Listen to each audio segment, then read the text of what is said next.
Graça e paz, queridos. Estamos na nossa EBD Online, eu, pastor Washington Santos. Hoje falarei sobre a economia doméstica, finanças familiares. É um prazer ter você aqui conosco na nossa EBD Online. E eu tenho um aviso para você. A partir da quarta-feira estaremos iniciando aqui na nossa igreja a ministração desta revista aqui. Família, um presente de Deus. Vem aqui a partir de quarta-feira aqui na secretaria, adquirir a sua revista e vai ser uma bênção. O mês de maio é o mês da família na nossa igreja. E por isso nosso pastor tão diletantemente escolheu esta revista que fala sobre família. Então nós temos muitos ensinamentos aqui para trabalhar e com certeza abençoar a sua casa. Eu quero hoje nessa aula sobre finanças familiares, economia doméstica, começar falando sobre o livro de Deuteronômio, que eu quero que você abra aí na sua casa, Deuteronômio capítulo 8, Deuteronômio, as repetições da lei, e a gente vai falar um pouquinho, vai fazer alguns comentários a respeito do texto, para que nós verdadeiramente entendamos o princípio, o porquê, a importância das finanças na sua vida espiritual. Não esqueça disso jamais. Dinheiro é um assunto altamente espiritual. Vá abrindo aí a sua Bíblia, Deuteronômio capítulo 8, é o 5º livro da Bíblia, a partir de Gênesis, e teremos hoje com certeza uma aula abençoada. Eu quero fazer uma oração para iniciarmos esta aula. Pai Santo, em nome de Jesus, nós queremos te dar graças por tudo que o Senhor está fazendo neste tempo. Senhor, fala aos nossos corações, que verdadeiramente tenhamos a revelação das áreas onde precisamos melhorar, daquilo que precisamos fazer para glorificar e exaltar ao teu nome também nas finanças.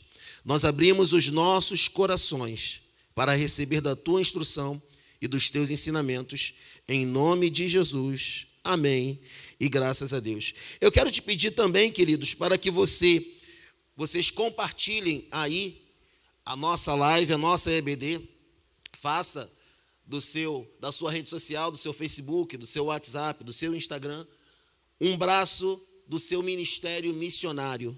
Através do seu compartilhamento, outras pessoas terão acesso a esse precioso ensinamento para a glória do Senhor. A lição hoje que nós vamos trabalhar chama-se os pilares da família. Nós nos ateremos a questão financeira. Deuteronômio, como eu lhe pedi, capítulo 8, a partir do versículo 10, diz assim: Quando, pois, tiveres comido e fores farto, louvarás ao Senhor teu Deus pela boa terra que te deu. Guarda-te para que te não esqueças do Senhor teu Deus, não guardando os seus mandamentos e os seus juízos e os seus estatutos que hoje te ordeno, para que, porventura, havendo tu comido, e estando farto, e havendo edificado boas casas, e habitando-as, e se tiverem aumentado as tuas vacas e as tuas ovelhas, e se acrescentar a prata e o ouro, e se multiplicar tudo quanto tens, se não eleve o teu coração, e te esqueças do Senhor teu Deus, que te livrou da terra do Egito e da casa da servidão. Vamos pular para o versículo 17. E digas no teu coração: a minha força e a fortaleza do meu braço me adquiriu este poder. Antes te lembrarás do Senhor teu Deus, que Ele é o que te dá força para adquirires poder, para confirmar o seu concerto que jurou a teus pais, como se vê nesse dia. Nós estamos aqui diante de um ensinamento do patriarca Moisés ao povo de Israel. O livro de Deuteronômio, que significa a repetição das leis, estava sendo escrito, estava sendo confeccionado. E Moisés estava dando esse ensinamento ao povo. Por quê? Porque o povo estava na iminência de adentrar a terra que o Senhor havia prometido. E com certeza, as promessas de bênção e prosperidade do Senhor sobre a vida do povo se cumpririam. Assim é na sua vida. As promessas de bênçãos e prosperidade de Deus para a sua vida, para a sua casa, para a sua família, vão se cumprir. E neste momento, Moisés, como pai amoroso que é, como líder que é, ele vai ensinar ao seu povo. E ele está ensinando ao povo a respeito do que vai acontecer. Olha, Moisés estava ali explicando que o ouro ia aumentar, a prata iria aumentar. Mas Moisés precisava dar um ensinamento precioso, um ensinamento a respeito de mordomia, que nós vamos nos deter um pouquinho mais à frente. Nós precisamos entender qual o verdadeiro lugar do dinheiro na minha e na sua vida. Eu quero que você guarde no seu coração a realidade, a verdade, o fato de que o dinheiro é um assunto altamente espiritual. A Bíblia vai dizer que o dinheiro é responsável, serve por tudo. E Moisés está ensinando ao povo a respeito desse assunto. Nós vemos, infelizmente, nos nossos dias, pessoas que falam a respeito do engano que existe sobre o ensinamento de finanças na igreja. Querido, eu quero te dizer que a Bíblia fala a respeito de todo e qualquer assunto. Todo e qualquer assunto que você precisar saber, procura na Bíblia, porque lá ela estará. A Bíblia é um livro que tem os 4 ramos do conhecimento: conhecimento empírico, conhecimento científico, conhecimento filosófico e conhecimento teológico. É o único livro que tem os 4 ramos do conhecimento em si mesmo. Por isso, se você precisar resolver um problema legal, um problema jurídico, você não vai procurar um arquiteto. Se você precisar resolver um problema econômico, você não vai procurar o pedreiro. Não que um arquiteto ou um pedreiro não possam te instruir ou te ensinar algo a respeito desses assuntos. Contudo, eles não são especialistas no tema. Eu, como especialista no tema, e tendo diversos livros escritos, eu posso lhe dizer que esse assunto está contemplado na Bíblia. Por isso, especialistas na Bíblia sobre finanças se dedicam a falar sobre finanças. Especialistas em liderança se dedicam a falar sobre liderança. Especialistas em família se dedicam a falar sobre família. E você não pode desenvolver no seu coração um ódio, uma aversão aos homens e mulheres que ensinam sobre finanças. Por quê? Porque é bênção para você. Veja, querido, que já lá em Deuteronômio, a repetição das leis, Moisés, a Bíblia, está ensinando a respeito de finanças, o que você deve fazer. E é interessante notar que no versículo 17 ele diz: não digas no teu coração, a minha força e a fortaleza do meu braço me adquiriram esse poder. Ou seja, foi eu que cresci por meio dos meus esforços, da minha habilidade, do meu poder e da minha sabedoria. Eu quero te dizer que existem pessoas extremamente preparadas nesta área, pessoas que estudam, pessoas que dedicam a sua vida a esse tema, que não obtêm vitória. E por que muitos deles não obtêm vitória? Porque eles acreditam que eles podem resolver tudo. Eles acreditam que eles têm todas as respostas. E é isso que eu vim te dizer aqui, querido. Se o Senhor Deus for à frente da sua vida familiar e financeira, com certeza o resultado é vitória. Versículo 18: antes te lembrarás do Senhor, o teu Deus, que Ele é o que te dá força para adquirires poder, para confirmar o seu concerto que jurou a teus pais, como se vê nesse dia. O Senhor é quem te dá força para adquirir poder. Se você tem prosperado, se você tem crescido, como diz o Salmo 62, versículo 10, parte B, se as vossas riquezas aumentam, não ponham nelas o seu coração. Se você é rico, logo mais à frente, um pouquinho mais à frente, a gente verá qual é a atitude que nós precisamos ter em relação às riquezas, em relação à economia familiar. Ei, querido, preste bem atenção nisso. Deus quer abençoar a você e a sua casa, mas existem princípios, existem processos, existem coisas que precisam ser internalizadas por mim e por você. Nós estamos falando sobre economia doméstica, finanças familiares.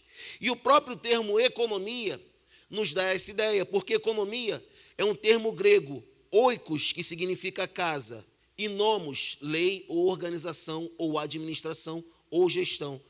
Economias vem do termo grego oikos, nomos, administração, gestão do lar. Dados do último censo do IBGE mostram que o número de divórcios no Brasil aumentou 160%.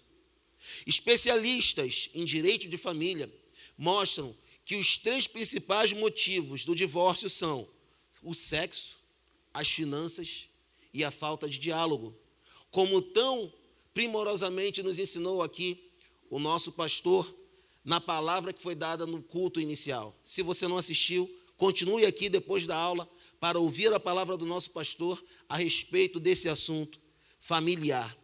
Então, não precisavam os especialistas nos dizerem isso aqui, que as finanças é um dos maiores motivos de separações e divórcios no Brasil e no mundo. Ora, se verdadeiramente esse é um grande motivo, nada mais justo do que aprendermos e do que falarmos sobre esse tão importante assunto. Eu e você precisamos aprender sobre finanças familiares. E a Bíblia é a maior autoridade no assunto e nos explica. Eu quero falar com você, quero que você abra agora o livro de Mateus, capítulo 6, que a gente vai ver algo que tem tomado o coração de muitas pessoas. Mateus, capítulo 6. Abre aí, enquanto eu abro daqui. Não se esqueça, é uma aula. E como aula, precisamos buscar tudo dentro da Bíblia. Mateus, capítulo 6, versículo 21, diz assim: porque onde estiver o vosso tesouro, aí estará também o vosso coração. Versículo 24. Ninguém pode servir a 2 senhores, porque ou há de odiar um e amar o outro, ou se dedicará a um e desprezará o outro. Não podeis servir a Deus e a Mamon. Veja, querido, que tudo passa pelo seu e pelo meu coração. A sede do nosso entendimento, a sede das nossas decisões, tudo passa pelo coração. Diz o texto bíblico que onde estiver o nosso coração, ali estará o nosso tesouro. A Bíblia mostra que nós não devemos servir a 2 senhores. Ou você serve a Deus, ou você serve a Mamon, a divindade pagã que representa a cobiça, o dinheiro, a idolatria. Inclusive, a Bíblia também diz que a avareza é idolatria. Nós falamos tanto a respeito de pessoas que idolatram as esculturas e a imagens, e pensamos que idolatria é apenas aquele momento onde uma pessoa se ajoelha diante de uma imagem de escultura. Não. A idolatria acontece, ela se manifesta sempre que algo ou alguém retira a presença de Deus de nosso coração. Se eu idolatro, se um homem ou uma mulher retira a presença de Deus no meu coração e eu coloco essa pessoa no meu coração acima de Deus, eu estou idolatrando essa pessoa. Assim como há pessoas que idolatram ao dinheiro. Mamon, a divindade pagã, representante do dinheiro e da avareza, tem sido idolatrada em nossos altares, em nossas vidas, em nossas famílias, infelizmente.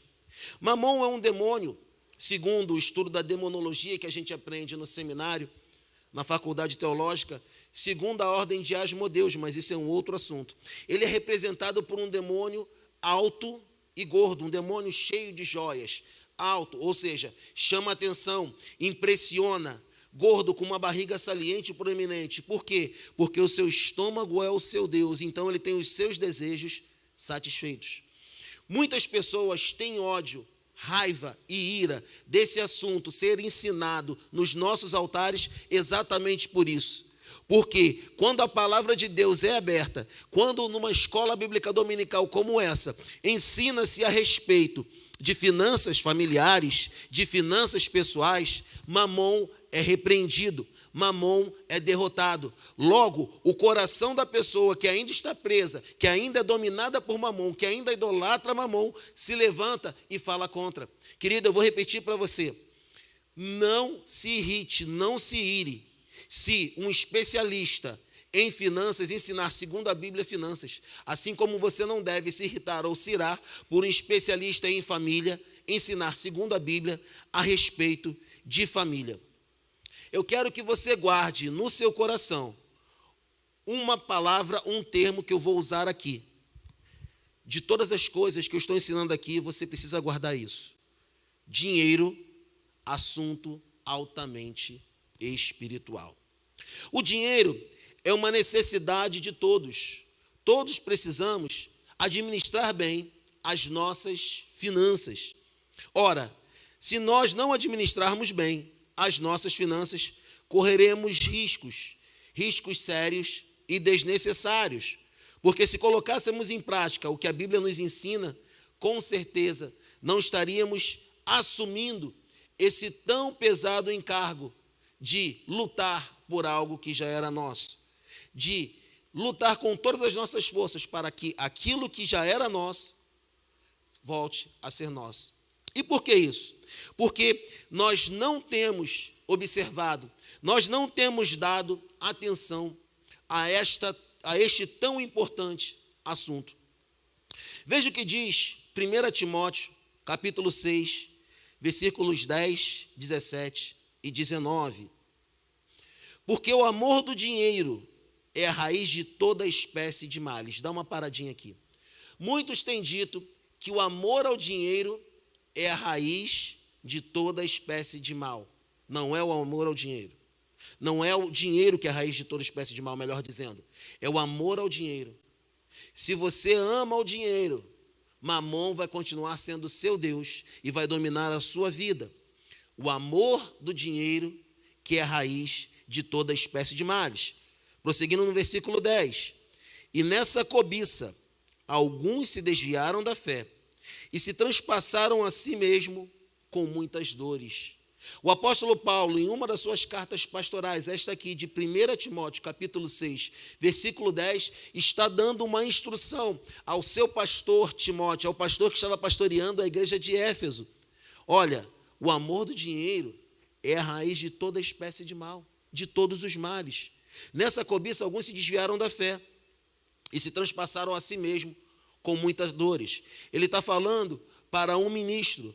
Mais à frente, ele vai falar e vai dar um ensinamento para os ricos. Existem algumas coisas que os ricos deste mundo não devem fazer. Olha aí o que diz o versículo 17. Manda aos ricos deste mundo que não sejam altivos, arrogantes, cheios de empáfia, soberbos, nem ponham a esperança na incerteza das riquezas. Esse aqui é o centro do problema do coração humano. Muitas pessoas estão colocando a sua esperança na incerteza das riquezas. E quando falamos em riquezas aqui, falamos em riquezas financeiras, porque você viu no versículo 17, Paulo dando o ensinamento, ordenando aos ricos deste mundo. Amém? Então, que eles não ponham a incerteza, a esperança na incerteza das riquezas. Preste bem atenção. Muita gente está passando por sérios problemas financeiros e familiares, porque a sua esperança está na riqueza financeira. A gente vai falar um pouquinho mais sobre isso daqui a pouquinho, no livro de Marcos, capítulo 10. Mas em Deus, que abundantemente nos dá todas as coisas para delas gozarmos. Olha que negócio interessante. O apóstolo Paulo está falando para Timóteo orientar aos ricos que eles não ponham a esperança na incerteza das riquezas, mas é o próprio Deus que abundantemente nos dá todas as coisas, incluindo as riquezas.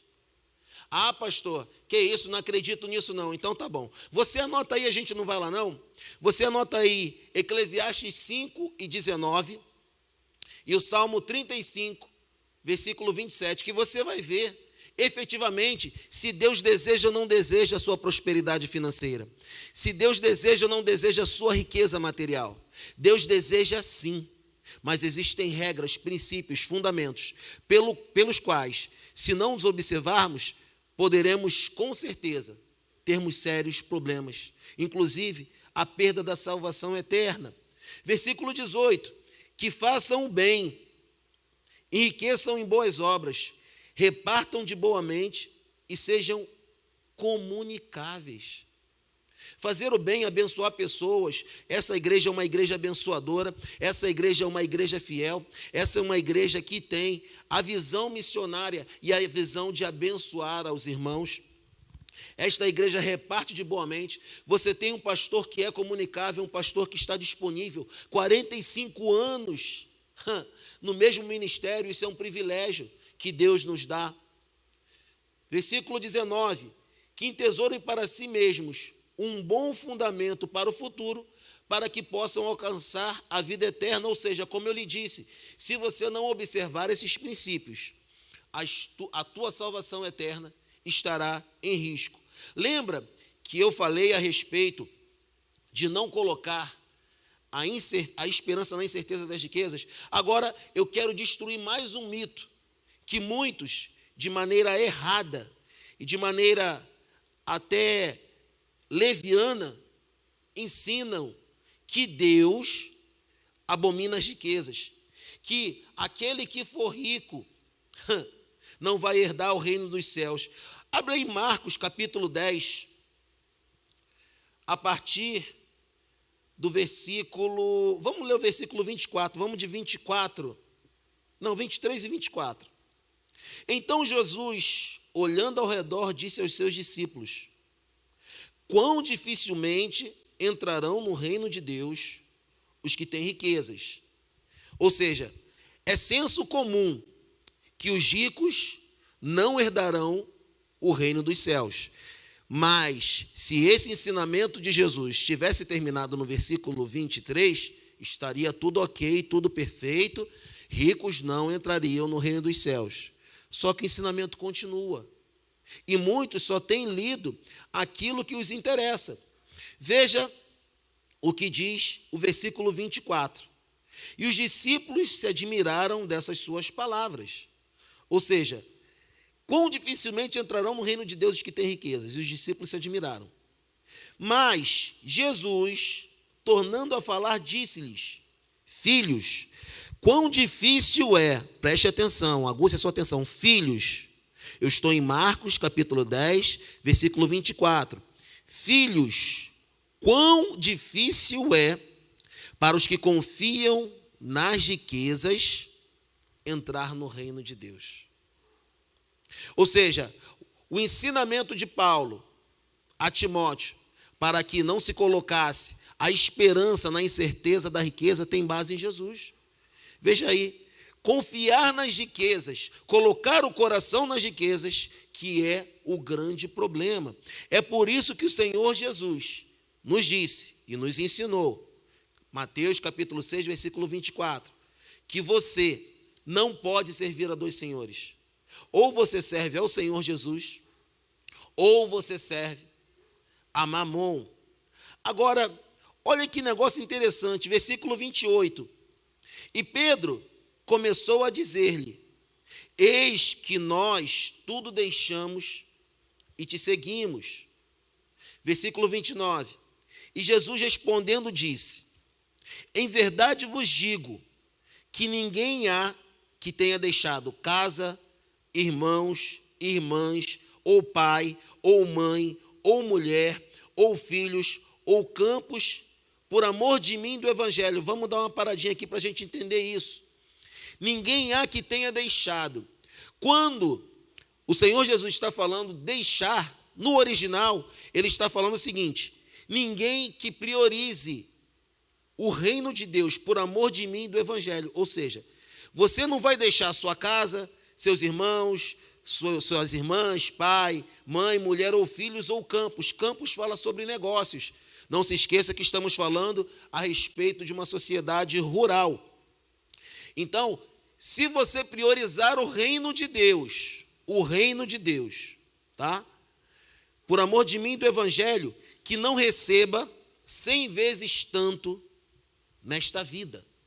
Em casas, irmãos, irmãs, mães, filhos e campos, negócios também. Ou seja, a promessa do Senhor aqui é que você vai receber 100 vezes aquilo que você deixou ou priorizou já neste tempo. Ou seja, aquilo que você semeia nessa vida, você vai colher já nesta vida. Aleluias! Com perseguições e no século futuro, a vida eterna. Você está priorizando o nome do Senhor Jesus e a pregação do Evangelho. Logo, você vai receber 100 vezes mais. E isso não fala tão somente na questão financeira, mas em tudo aquilo que você deixou em segundo plano em prol do nome de Jesus e do seu Evangelho. Amém, queridos? Glórias a Deus.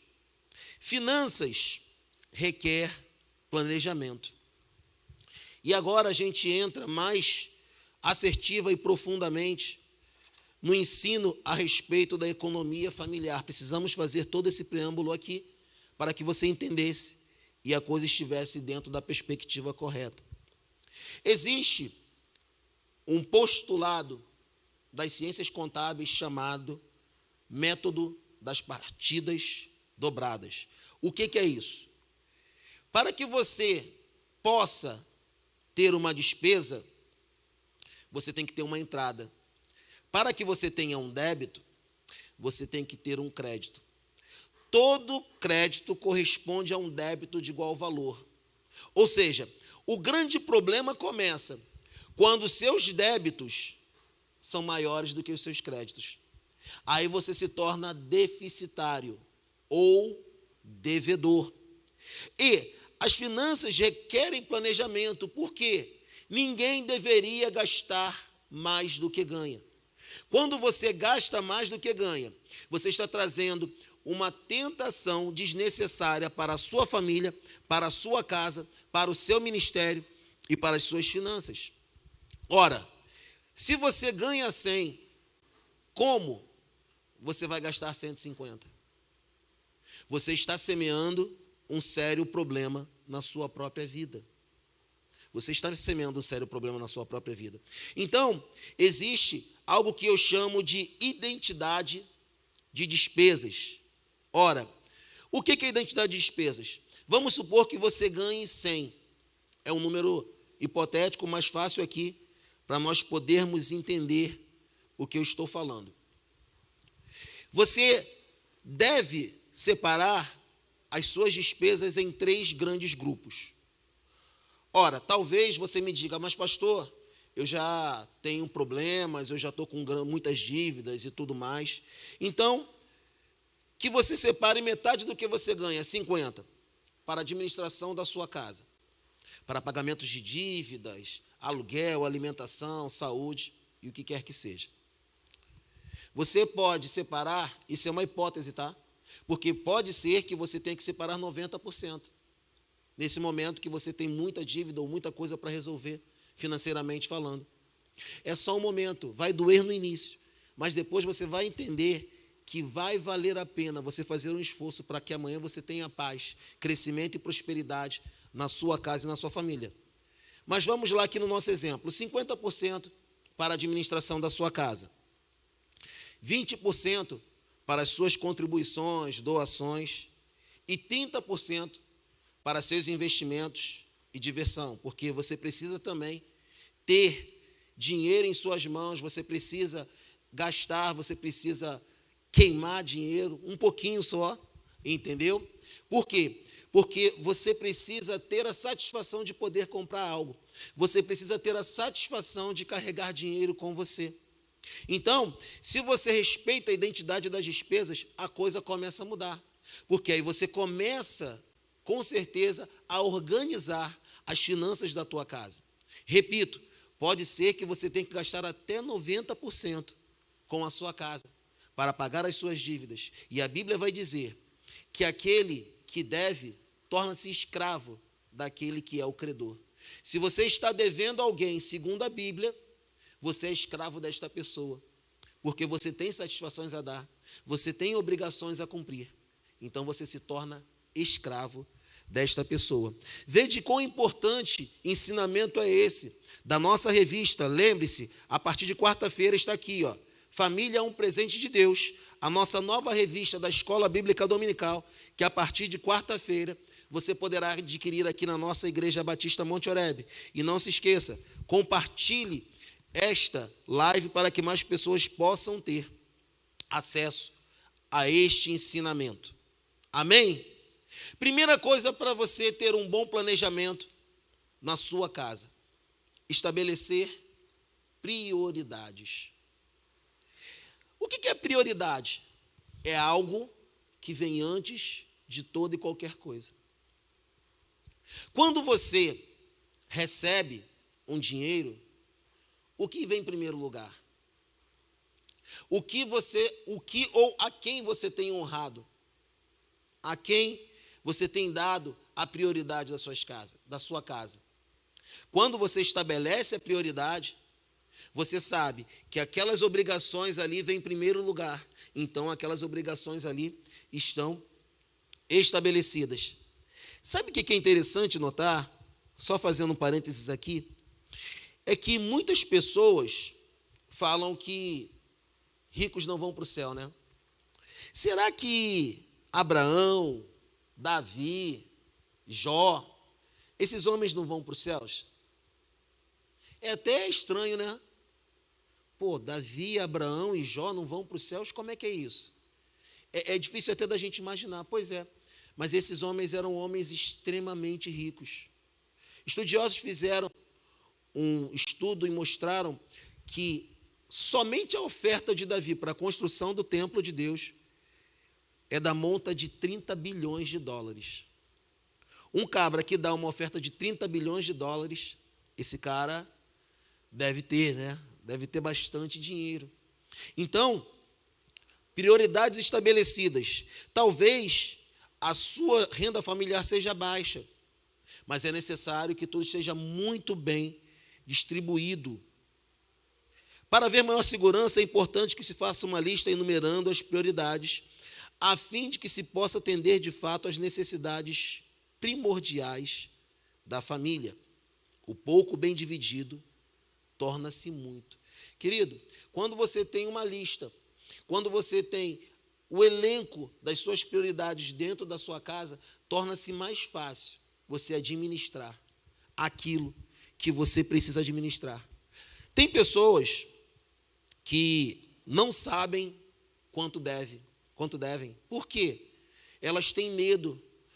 Se eu for procurar saber o quanto eu devo, eu vou me assustar. Mas aí é que está o problema. Você não sabe quanto você deve, você não sabe quanto você paga de juros todo mês, você não sabe quais são as pequenas despesas que você tem, que você pode eliminar de cara e vai te dar força para eliminar as maiores. Então, é importante que você faça a anotação, tá? Eu estou falando sobre o planejamento, a anotação de tudo quanto você deve. Assim, de tudo quanto você gasta, porque aí você vai ter um retrato, você vai ter uma fotografia daquele momento. Aquela não é a sua situação permanente, aquela é uma fotografia daquele momento. Então, faça uma lista de todos os seus gastos, de todas as suas despesas, para que você possa melhor administrar isso. Lógico, não se esquecendo de orar, pedir a Deus sabedoria, para que você tenha verdadeiramente a direção divina para obter o melhor resultado dos seus esforços. Essa prioridade, esse estabelecimento de prioridade vai gerar em nós, vai nos levar ao segundo ponto, que ordem. A ordem leva ao progresso. Veja, a Bíblia fala sobre a multiplicação de pães e peixes. Aleluias. E no momento da multiplicação de pães e peixes, quando Jesus pega aquele alimento, ele dá graças aos homens, a Deus, para que ele possa alimentar os homens, ali ele dá uma ordem aos seus discípulos: façam com que todos se sentem em grupos de 50 em 50. Eram mais de 20 mil homens, mulheres e crianças, de 50 em 50. Ou seja, o milagre começa quando você se organiza. O verdadeiro milagre começa quando você se organiza, porque quando você se organiza, você sabe exatamente onde você vai atacar, você sabe exatamente o que você vai trabalhar, você sabe exatamente qual ponto ou qual problema você vai receber, você vai resolver primeiro. Terceiro ponto, administrar com sabedoria. Investir naquilo que não se conhece é andar no escuro, assim como contrair mais dívidas do que se possa pagar. Gastar mais do que se ganha é um desequilíbrio nas finanças que provoca tensão e falta de paz. Ora, tem pessoas que efetivamente não sabem onde seu dinheiro foi. Elas recebem o dinheiro e não sabem no que gastaram. Lembra daquele ditado satânico do mundo que diz que dinheiro na mão é vendaval? O que o vendaval faz? Bagunça tudo. Ora, se você não tem prioridades estabelecidas, se você não tem ordem nas suas finanças, nem na sua casa, você não pode administrar com sabedoria. E administrar com sabedoria é se educar. Hoje em dia nós temos um mega acesso ao conhecimento através da internet. E nós podemos ter acesso a conhecedores profundos de finanças, livros, pessoas, cursos que nos vão dar ensinamentos a respeito desse processo. Administrar com sabedoria. Diz o texto bíblico, em Provérbios 18, versículo 9, que o negligente na sua obra é irmão do desperdiçador.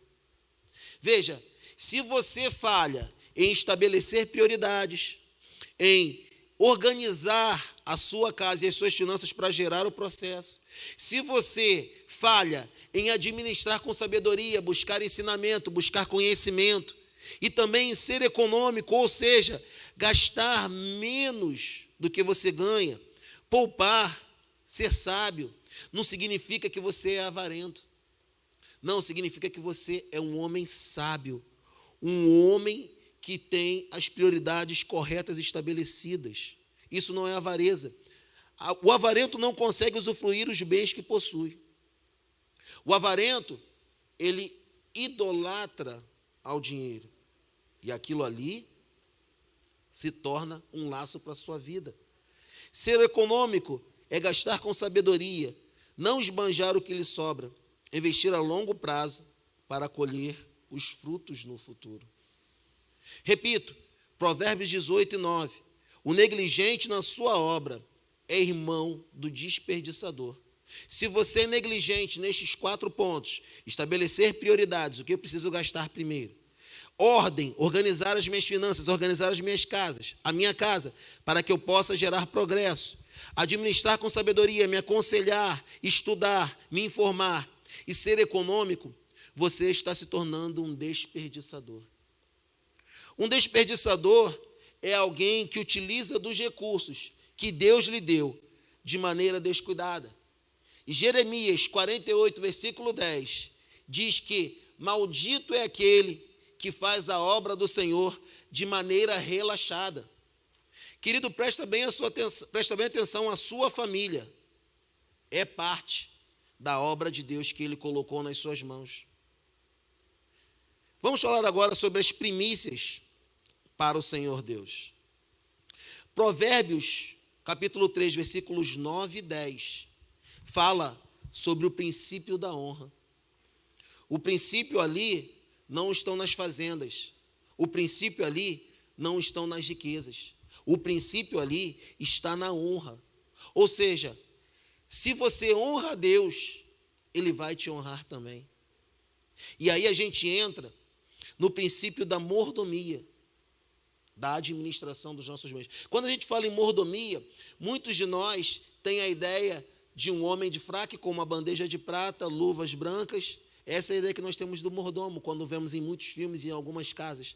Mas a mordomia nada mais é do que a boa administração dos recursos que Deus lhe deu, que Deus permitiu que você amealhasse, que Deus permitisse que você tivesse. Agora, existe uma verdade muito clara, espiritual e bíblica. Ela fala sobre a administração consciente e proativa daquilo que Deus te deu. Ou seja, Mateus 25 fala sobre a parábola dos talentos. Mateus 24, melhor dizendo, fala sobre a parábola dos talentos. Deus entrega talentos na mão de 3 homens, cada um segundo a sua capacidade.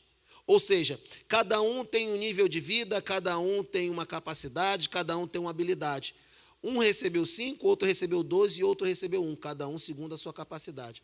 É interessante notar que quando o Senhor volta para prestar contas com aqueles 3 homens, o que recebeu 5 e o que recebeu 2, multiplicou os seus dons e talentos. E aquele talento ali, na verdade, está falando sobre unidade monetária. Não está falando sobre habilidade para alguma coisa, ou para tocar um instrumento ou qualquer coisa do tipo. Não. Então, aqueles 2 ali, eles multiplicaram aquilo que o Senhor Deus lhe deu. Mas o que recebeu 1, escondeu o seu talento, a sua unidade monetária. Mas tristemente, diz o texto, aquele homem diz que ele conhecia o Senhor. Eu posso, por inferência, e talvez até por referência, dizer que aquele homem era o único que tinha intimidade com Deus. Era o único que o conhecia dos 3. E foi o que deu problema. Foi o que não trabalhou com sabedoria. Foi o que não estabeleceu prioridades. Foi o que não organizou a sua casa. Foi aquele que não foi econômico. Isso está falando para nós cristãos. É bom nós tomarmos cuidado. O grande problema, quando falamos sobre honra, é que nós, quando dizimamos e ofertamos, nós abrimos mão do domínio dos recursos e das finanças que estão em nossas mãos. E eu tenho aprendido que aquilo que eu consigo abrir mão, aquilo que eu sou capaz de abrir mão, eu estabeleci domínio. Se eu consigo abrir mão de finanças, eu estabeleci domínio sobre finanças. Se eu consigo abrir mão das riquezas, eu estabeleci domínio sobre as riquezas. Se eu consigo abrir mão de coisas que me são muito caras e muito importantes, eu estabeleci domínio sobre aquelas coisas. Querido, bota uma coisa no seu coração. O que você entrega ao Senhor sai das suas mãos, mas nunca sai da sua vida. Por quê? Porque você vai colher nesse tempo, como disse Marcos, capítulo 10, versículo 29 e 30. Você vai colher nesse tempo, mas você também vai estar semeando para a sua geração futura, para a sua posteridade. Então, dízimos e ofertas é uma questão de fé.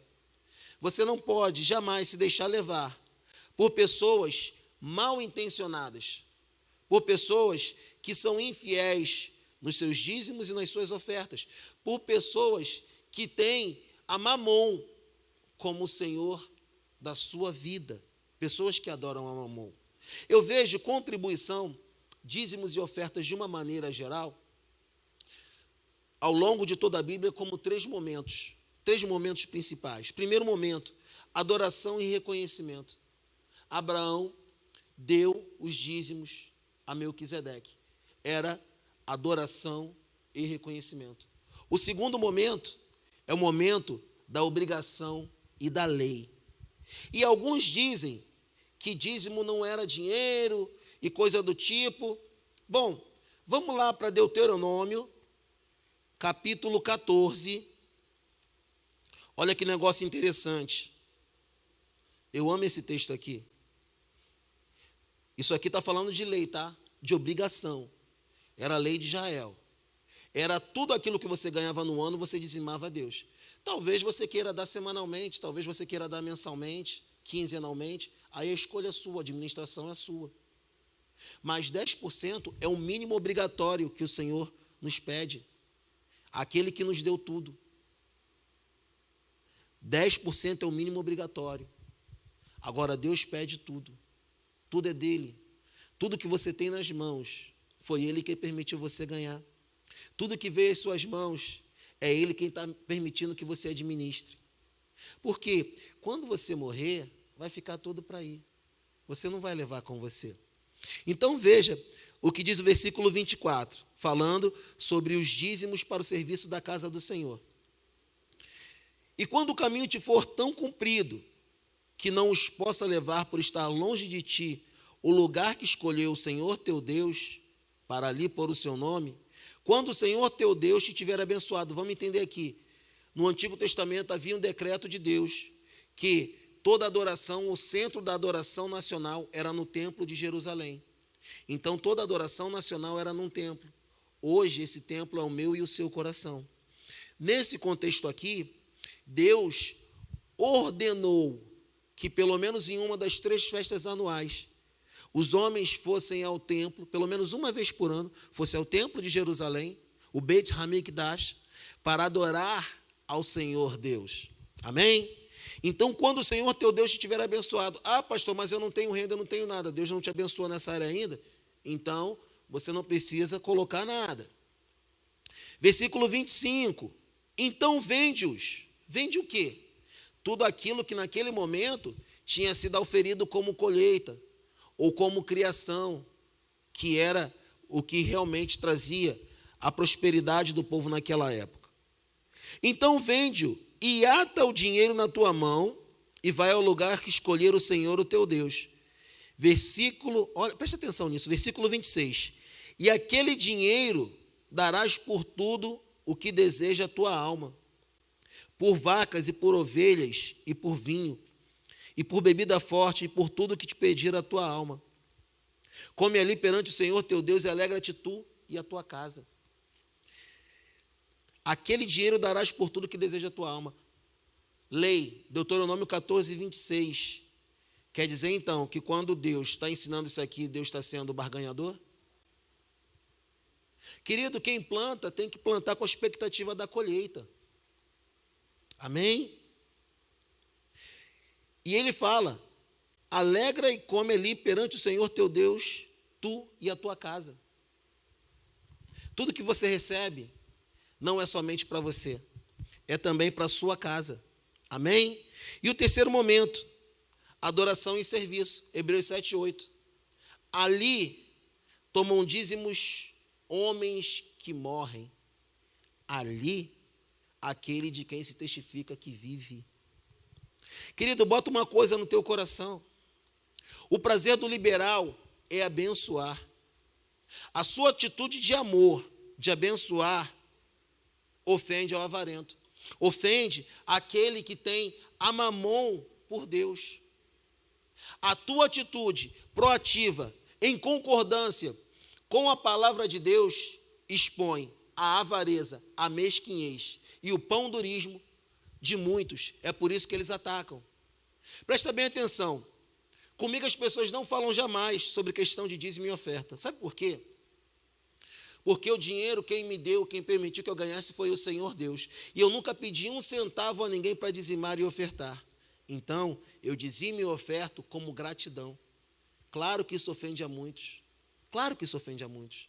Mas aquilo que eu semeio, repito, que eu entrego ao Senhor, sai das minhas mãos, mas não sai da minha vida. E como tudo aquilo que nós plantamos volta para nós multiplicado, Deus multiplica sobremaneira na vida daquele que é dizimista fiel, que é ofertante fiel, que é abençoador da casa do Senhor. Eu tenho visto o que Deus tem feito na minha família e na minha casa, nesse momento de pandemia. Por quê? Porque desde muito cedo, nós estabelecemos algo que não se pode mexer, algo que não se pode negociar, o quê? Os dízimos e as ofertas ao Senhor Deus. Quando você é fiel, Deus se torna fiel e superabunda na sua vida, nas suas finanças e na sua casa. Para finalizar, João 12, versículo 5, quando uma certa mulher estava na casa de Simão, adorando a Deus com um caro perfume de nardo, Judas, que era aquele que tinha bolsa e aquele que diz o texto que era ladrão, se levanta. Isso é um desperdício. Com esse dinheiro, a gente podia vender esse perfume, com esse perfume a gente podia vender e dar esse dinheiro aos pobres. E o Senhor Jesus diz: os pobres vocês vão ter sempre com vocês. Mas ela guardou esta bênção, esta graça para o meu dia. E isso não lhe será tomado. Querido, você precisa entender que o dinheiro não é de quem ganha, mas o dinheiro é de quem o administra bem. Bem, nós vamos parando por aqui, teríamos muito mais coisas para falar, mas não podemos por questões de horário. Daqui a pouquinho, não se esqueça, tem o nosso culto com uma palavra abençoadora do nosso pastor Paulo, a quem eu agradeço, assim como também a nossa pastora Marileia, pela rica oportunidade de estar aqui ministrando nesta EBD. Não se esqueça, a partir de quarta-feira, vai estar disponível aqui na igreja a nossa revista da Escola Bíblica Dominical, Família, um Presente de Deus. E por fim, não se torne, como diz a nossa pastora Marileia, uma munheca de samambaia, sabe? Pão duro, mão fechada. Mas que o dinheiro, o seu dinheiro, sirva para abençoar a sua família e a sua casa. Oremos. Pai, em nome de Jesus, muito obrigado por esta aula, por este momento em que estivemos aqui recebendo do Senhor. Nós queremos glorificar e exaltar ao teu santo nome por este tempo. Que estas palavras continuem falando ao coração do teu povo. Manifesta a tua graça, a tua glória. Ajuda aqueles, Pai, que precisam sair das dívidas e organizar melhor a sua casa e a sua família. Nós consagramos tudo nas tuas poderosas mãos. Em nome de Jesus, amém e graças a Deus. Está encerrada a nossa aula da Escola Bíblica Dominical.